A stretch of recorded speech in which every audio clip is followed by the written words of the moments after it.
Brothers and sisters in Islam, there are two main things that destroy and ruin al-Iman, faith inside our hearts.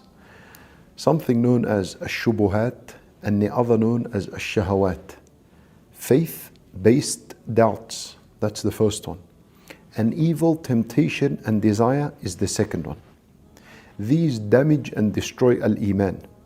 Faith-based doubts, such as a person doubting the existence of Allah, the mercy of Allah, the presence of Allah, the ability of Allah, doubting the angels, the shayateen, doubting the hellfire, the paradise, and so on. These type of doubts, the way we cure them is with knowledge, beneficial knowledge. Beneficial knowledge cures and protects a person from falling into faith-based doubts. And the knowledge we're talking about is beneficial knowledge from the Quran or Sunnah. And that is the miraculous aspect of the Quran. The miraculous aspect of the Quran is that the one who reads the Quran, seeking knowledge from the Quran with an open, sincere, honest heart, Allah Azza wa Jal will grant him certainty. Will grant him certainty in his heart and will get rid of the doubt that is in his heart. That's the power of the Quran. This is the word of Allah Azza wa Jal. It has the ability to take you from doubt to certainty.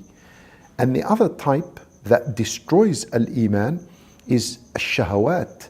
Ash-shahawat, evil temptations and desires, such as az-zina, haram relationships, alcohol, al-riba, gambling, and all the haram that we know about.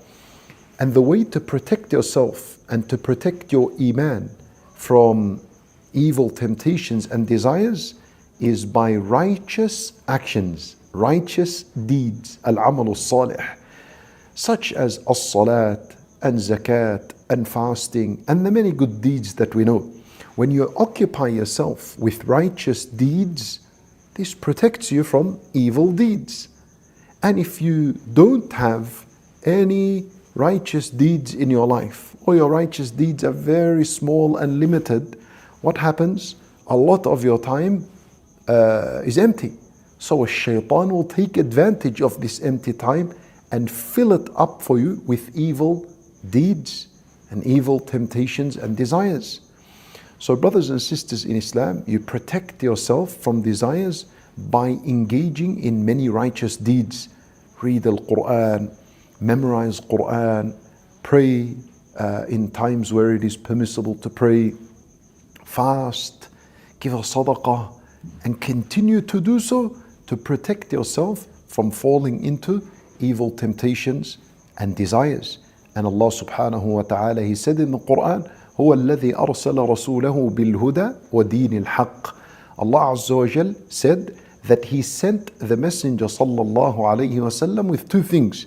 He sent him with guidance, بالهدى ودين الحق, and the religion of truth. The scholars rahimahumullah, they said بالهدى, guidance is beneficial knowledge, and دين الحق, the true religion, is righteous actions. This is what the Nabi sallallahu alayhi wa sallam taught us. So maintain a relationship with knowledge and righteous actions.